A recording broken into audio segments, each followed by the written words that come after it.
بسم اللہ الرحمن الرحیم۔ آدم علیہ السلام کو جب جنت سے راندہ درگاہ کیا گیا، جنت سے نکالا گیا، زمین پہ اتارا گیا، تو لکھا یہ ہے کہ آدم علیہ السلام جو وہاں سے چلنے لگے ہیں تو انہوں نے وہاں سے وہ حجر اسود کو اٹھا لیا، حجر اسود کو بطور موڑے کے یعنی بیٹھنے کے لیے ایک سیٹ کے طور پہ حجر اسود کو بغل میں لے لیا اور زمین پہ اتار دیے گئے۔ اور دوسری روایت میں آتا ہے کہ جس رات میں آدم علیہ السلام کو آسمان سے زمین پر اتارا گیا تو اس رات میں آدم علیہ السلام بڑے وحشت محسوس کر رہے تھے، بڑے مایوس، اور پوری اس دنیا کی ہو کے عالم میں اکیلے رات کو بیٹھے ہیں اور بڑی ایک مایوسی اور وحشت طاری ہے۔ اسی رات میں اللہ تبارک و تعالیٰ نے جنت کے دو جواہر یعنی ایک حجر اسود اور دوسری مقام ابراہیم، یہ دو پتھر اللہ تبارک و تعالیٰ نے اس رات میں آدم علیہ السلام کے ساتھ اتار دیے۔ جب صبح کی روشنی پھیلی ہے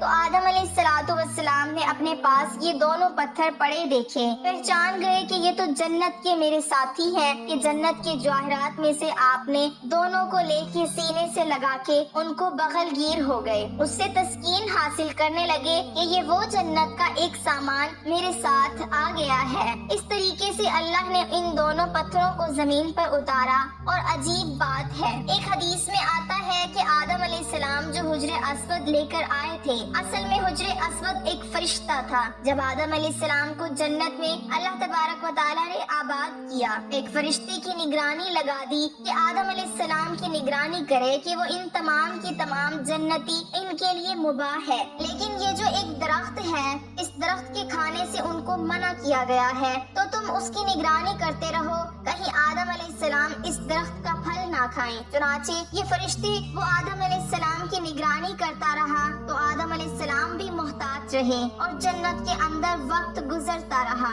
جب اللہ تبارک و تعالیٰ کو تکوینی طور پر منظور تھا کہ آدم علیہ السلام پھل کھائیں اور پھر آگے سارا پڑوسی جو ہوا، تو یہ تکوینی نظام ہے، اللہ کے ہاں یہ ہونا تھا، یہ مقدر تھا۔ تو اللہ تبارک و تعالیٰ نے آدم علیہ السلام سے اس فرشتے کو اوجھل کر دیا، یعنی آدم علیہ السلام کو فرشتہ دائیں بائیں کہیں نظر نہیں آیا۔ تو جب یہ آدم علیہ السلام کو پھل کھانے کا موقع آیا تو انہوں نے آگے بڑھ کے اس پھل کو کھا لیا۔ جیسے ہی پھل کھایا تو اللہ تبارک و تعالیٰ کی ہاں ظاہر ہے ایک خاص قسم کا غضب نازل ہوا کہ یہ تمہیں منع کیا گیا تھا تو کیوں کھایا؟ تو اسی ہیبت اور دبدبے کے عالم میں اللہ تعالیٰ نے اس فرشتے کی طرف دیکھا۔ جب اس ہیبت کے عالم میں اس فرشتے کو دیکھا ہے تو فرشتہ خوف سے پتھر بن گیا اور وہ حجر اسود کی شکل کے اندر قائم ہو گیا۔ اور جس کو آدم علیہ السلام زمین پہ لائے، اس کی تائید ایک دوسری صحیح حدیث یہ ہوتی ہے کہ نبی کریم صلی اللہ علیہ وسلم فرماتے ہیں کہ کل روز قیامت میں جب حجر اسود میدان حشر میں آئے گا تو اس کے دو کان ہوں گے، اس کی دو آنکھیں ہوں گی، اس کی زبان بھی ہوگی، باقاعدہ ہاتھ ہوں گے، گویا کہ پورے ہاتھ پیر کے ساتھ یہ میدان حشر کے اندر پہنچے گا۔ اور ساتھ ہی نبی صلی اللہ علیہ وسلم نے فرمایا، کیونکہ حجر اسود اصل میں ایک فرشتہ تھا، وہاں اللہ تعالیٰ دوبارہ اس کو انہیں اعضاء کے ساتھ ظاہر کر دیں گے اور وہاں پہنچ کر پھر دنیا کے اندر ان کو بوسہ کرنے والے جو لوگ ہیں ان کے حق میں گواہیاں دیں گے۔ تو معلوم ہوا کہ یہ حجر اسود ایک فرشتہ ہے کہ دنیا کے اندر جو لوگ ہیں جو اس کو بوسہ دیتے ہیں اور وہ تختی پر نوٹ ہو جاتا ہے کہ اس آدمی نے مجھے بوسہ دیا، اس کے گناہ معاف کر دیے گئے، تو کل روز قیامت میں وہ اس کی گواہی دے گا۔ اور مزے کی بات ہے کہ دنیا کے اندر ایک بہت بڑے محدث گزرے ہیں، وہ یہ کہتے ہیں کہ مکہ کے اندر حرم میں حجر اسود کے قریب، کعبہ کے قریب ایک عرصہ تک رہا تو میں نے ایک مرتبہ عجیب منظر دیکھا کہ یہ حجر اسود وہاں سے نکلا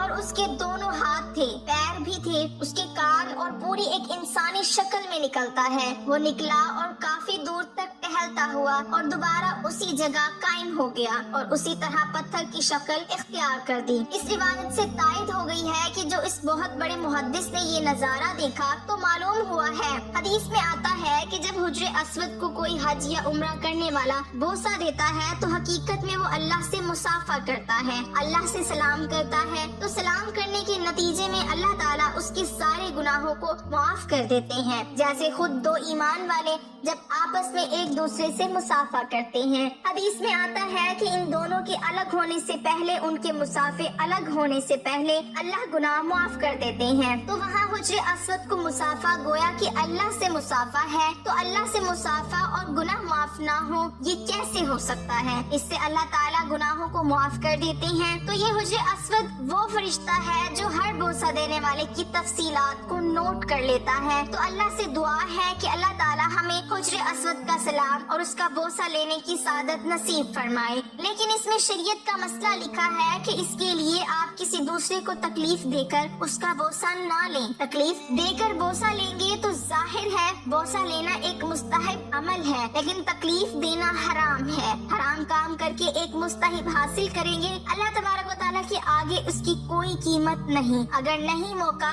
تو دور سے استلام کر لیں، استلام کر کے چوم لیں تو آپ کو وہی اجر ملے گا کہ جو کہ بوسہ دینے کے موقع پر ملتا ہے۔ اللہ سے دعا ہے کہ اللہ تعالیٰ اس پر عمل کرنے کی توفیق عطا فرمائے، آمین۔